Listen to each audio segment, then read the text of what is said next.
Ana Ojeda nació en Buenos Aires en 1979. Es escritora, editora y licenciada en letras. Fue editora del sello autogestivo El Octavo Loco Ediciones. Es autora de Vikinga Bonsai, No es lo que pensás, Mosca Blanca, Mosca Muerta, Falso Contacto, Seda Metamorfa y su último libro, Furor Fulgor.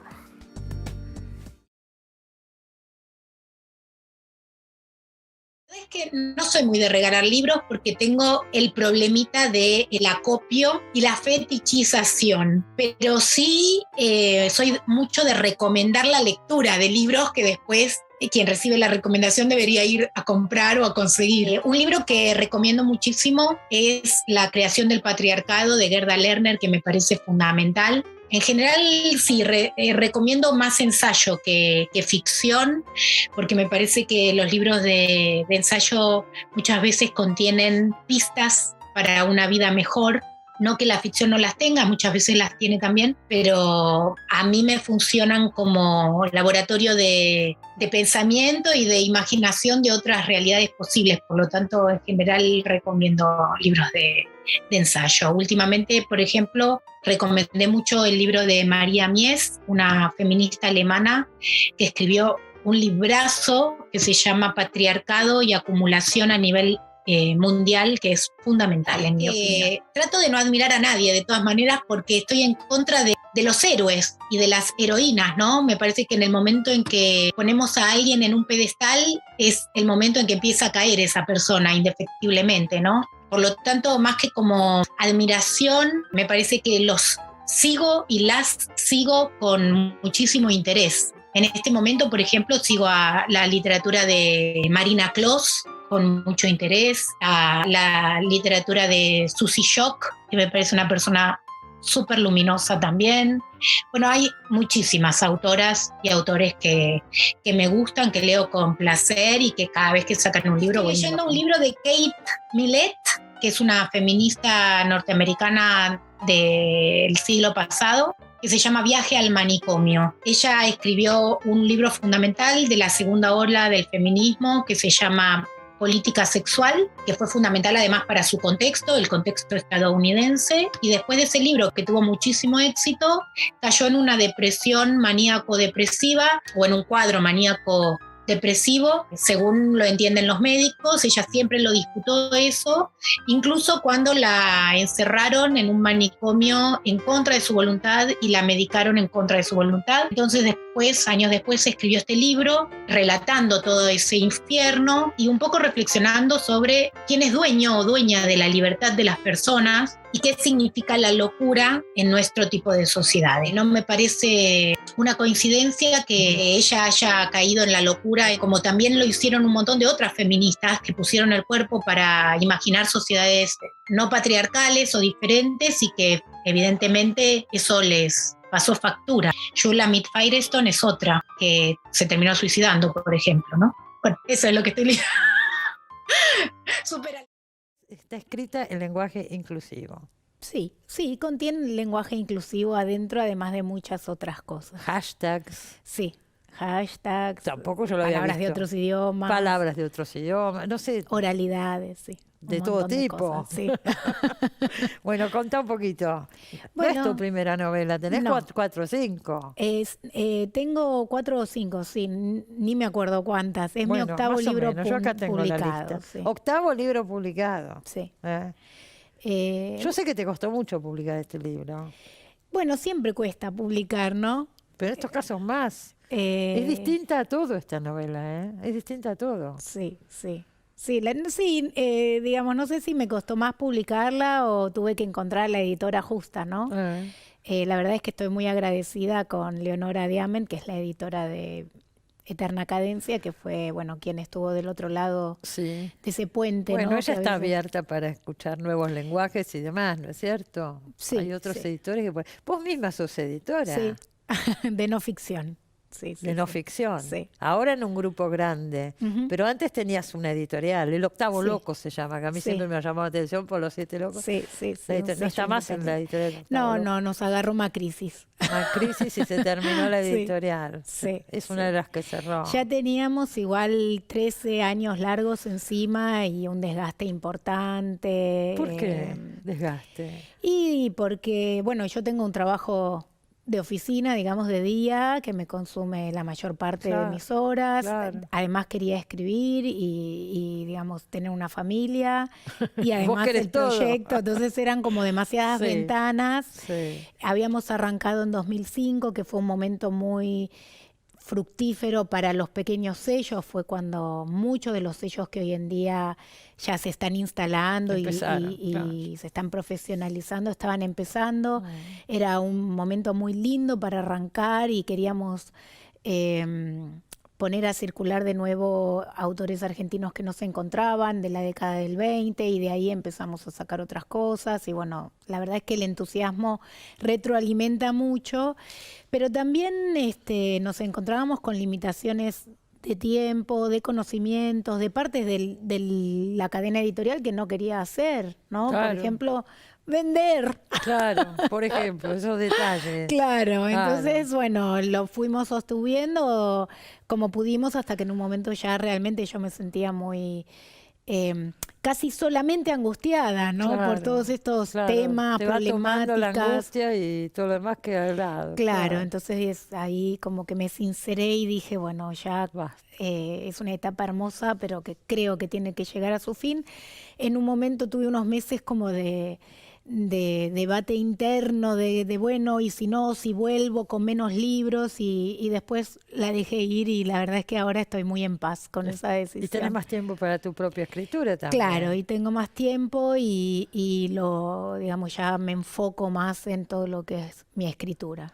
Bueno, yo te leí por algún lado que vos dijiste, yo podría escribir de otra manera, pero me aburro si escribo de esa manera. Algo así dijiste, ¿no? Sí. O sea, para vos la literatura es experimentación, es riesgo. Sí, es riesgo con el lenguaje, ¿no? Y no sé si riesgo, es como jugar con el lenguaje, ¿no?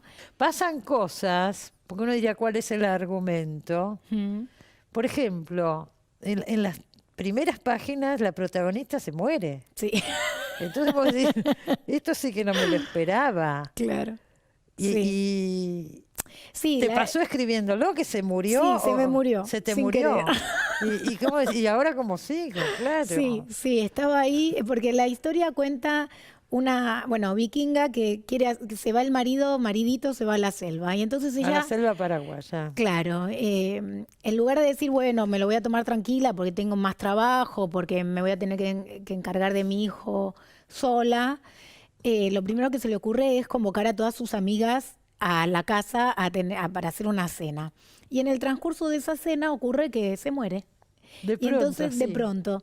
Y entonces queda Pequeña Montaña, que es su hijo, a la buena de Dios, porque no tiene a nadie alrededor que se pueda ocupar de él, porque el padre está incomunicado por una semana. Y entonces lo que cuenta la novela es, ¿qué hacen todas esas amigas que se encuentran con esa situación para aguantar esa semana en esa casa de manera que vuelva el padre y puedan entregar ese nene, ¿no? Así es, sí, y pasan 800 situaciones desopilantes, pero el tema principal acá no es eso, sino el lenguaje, ¿no es cierto? Y cómo está escrita, más que lo que se cuenta, me parece a mí. Sí.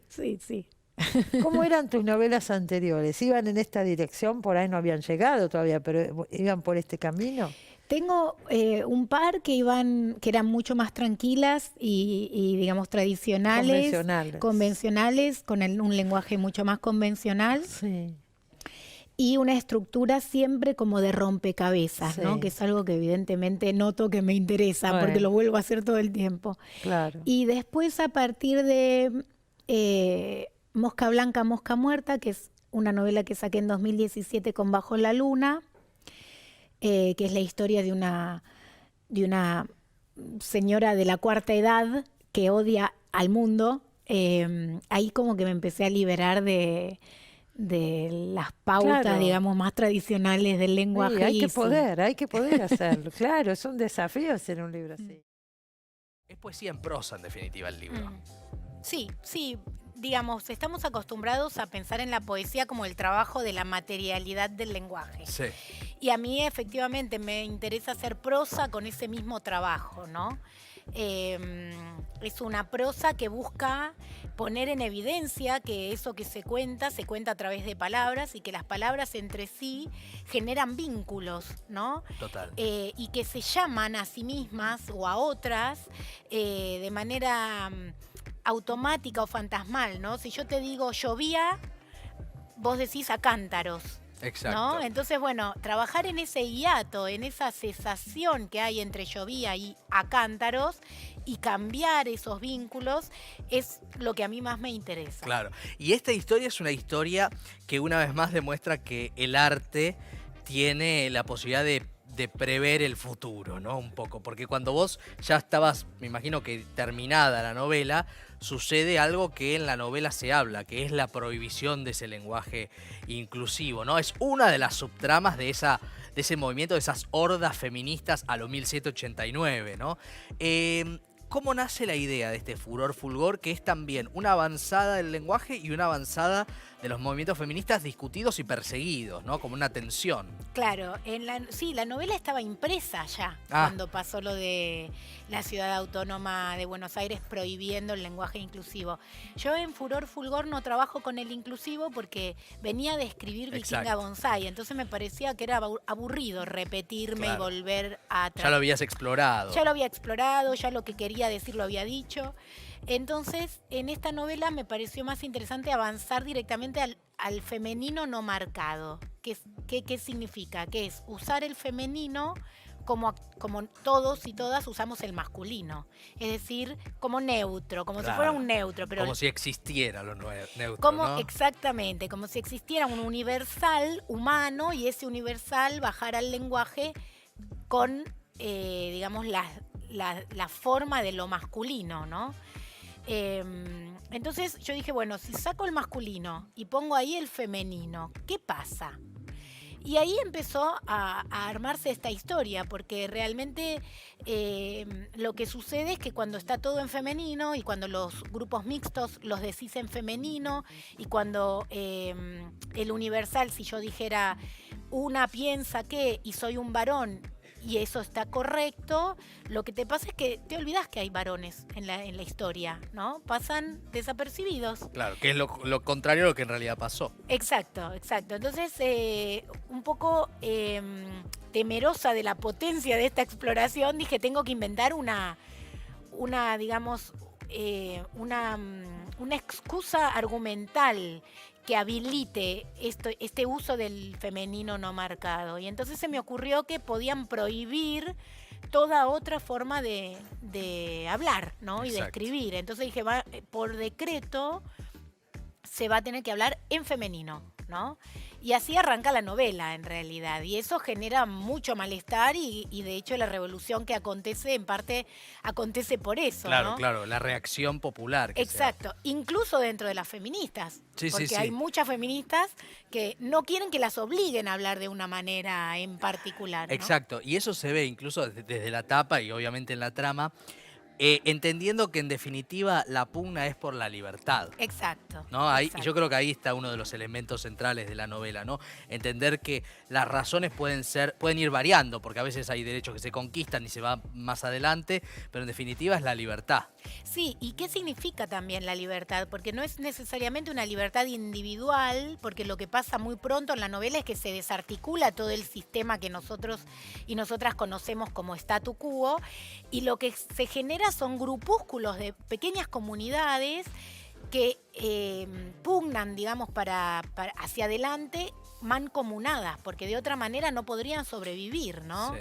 Entonces se van generando estos vínculos comunitarios de vecinos, vecinas, zonas de la ciudad, ¿no? Como una cosa preurbana, ¿no? Preurbana, también exacto. es lo que uno va observando. Y en la novela también lo que se plantea, Ana, me parece, te pregunto, es un poco esta sensación de que pasa en el mundo entero, que es que las fórmulas de las vinculaciones humanas, de las sociedades y demás, están en un momento de crisis y que van a cambiar, ¿no? Me parece que hay algo de ucronía, pero también hay algo del orden de de lo premonitorio, ¿no? Sí, efectivamente, es así. También si pensamos en la ecología, nos encontramos para mí, en un borde crítico ya final de lo que es el modelo extractivista capitalista, ¿no? Esto está llegando a una crisis que me parece que no tiene vuelta atrás. O sea, no podemos seguir pensando el mundo y las personas que en él habitan y los animales que en él están como infinitos. O sea, este mundo tiene un fin, es limitado, ¿no? Y entonces, bueno, esa idea que viene del siglo pasado de que se puede explotar infinitamente el lugar en el que vivimos y a las personas que nos rodean, creo que estamos dándonos cuenta que no es así, ¿no? Y entonces también vos decías de algo preurbano. Efectivamente, hay como un desmonte de la ciudad, porque para poder sobrevivir fuera de la hiperindustrialización, tenés que volver a la tierra. Sí, ¿qué está pasando, no? Digo, porque parte de lo que vos contás es un avance sobre elementos que están en la realidad, ¿no? Sí. Esto es interesante. Y también cuando la leía no podía dejar de pensar en Margaret Atwood, ¿no? Que es un poco transversal para cualquier historia feminista o crónica, ¿no? ¿Influyó? Bueno, siempre como tenemos estas fábulas como trasfondo, ¿no? Sí, digo, todos y todas somos habitantes de este momento histórico y la verdad es que el cuento de la criada ya conforma ese telón de fondo, ¿no? Sí. Contra el cual pensamos. De hecho, cuando estábamos en las calles luchando por el aborto legal, seguro y gratuito, había esas performances, no sé si vos viste alguna, que salían vestidas de rojo, ¿no? De rojo con la cofia, ¿no? Sí, impresionante. Entonces, no sé si influyó directamente, pero sí como signo del tiempo, ¿no? Ana, hay algo que vos permanentemente haces y das pasos en diferentes sentidos de exploración del lenguaje. Desde el lenguaje se hace también, es obvia la respuesta, pero me interesa lo que puedas decir. Desde el lenguaje también se hace la revolución, ¿no? Yo creo que sí, desde el lenguaje intermedia con lo que no es lingüístico, ¿no? Entonces, bueno, si vos modificás lo que está entre medio, es como un velo. Si vos cambiás el color del velo, cambiás lo que estás viendo también, ¿no? Y si vos recortás el velo o ampliás el velo, también cambia lo que sos capaz de ver y cómo lo ves. Entonces, a mí me parece que sí, que el lenguaje es fundamental y sobre todo percibir que no es neutro. Totalmente. ¿No? Eso es uno de los puntos que también salta ahí a los ojos. Y también lo que salta a los ojos y a la carcajada es el humor, ¿no? Vos haces un juego, así como veíamos lo maravilloso que es leer, o por lo menos partes del libro en voz alta, por la musicalidad que tiene, también hay un juego todo el tiempo con la ironía llevada al límite. Contame cuánto te divertiste haciendo este libro. Todo. Incluso me pasa que cuando estoy escribiendo soy una persona que por ahí no soy corrientemente, ¿no? Porque a ver. Como persona del mundo real... No te reís tanto. No, tengo mis límites, ¿viste? De no ofender, de ser respetuosa con todas, con todos, ¿viste? De no dar la nota. En cambio, cuando estoy escribiendo, es como si esos límites se desvanecieran un poco, ¿no? Y entonces me divierto y me causa mucho placer imaginar situaciones muy ridículas, ¿no? Que por ahí padecería en el mundo real, pero que en la escritura me parecen hilarantes. Pensando en que mucho de esto es una especie de antídoto o respuesta a cómo ha sido la historia respecto del lenguaje y la historia actual, ¿no? Porque cuántas veces decimos hola a todos, ¿no? Para un ejemplo básico. Pregunto... una pregunta que vuelve al programa y que nos gusta hacerle a ciertos autores y autoras, que es, ¿para qué sirve la operación literaria sobre la memoria? En este caso vos la hacés, ¿no? Porque es la memoria lingüística, si querés. Mira, creo que la literatura acompaña a la humanidad desde los albores de la humanidad, ¿no? Incluso antes de que hubiera historia, yo creo que había relato. Tal vez no nos llega, ¿no? Pero el hecho de narrar es una necesidad, me parece, humana. Y como narramos a partir de palabras, trabajar las palabras es trabajar también nuestra propia humanidad y lo que nosotros y nosotras podemos dejar de un momento histórico o de un momento en el que vivimos. Para mí las novelas son como fotos, ¿no? son fotos de un momento de la Argentina por ahí o de un momento de Buenos Aires, depende de qué se trate la novela, pero también son fotos mías.